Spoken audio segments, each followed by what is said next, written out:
बाबूजी ये शरीर 3.5 हाथ का है।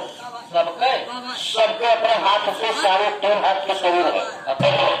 जो बाबूजी बोलत बा यह सुगना कभी साहब और ध्यान रखे रहे कि माटी के पिंजरा बेकार हो गई है और जौने बिना सुगना खराब हो गई है। जैसे बाबूजी कहना बा कि एक तभी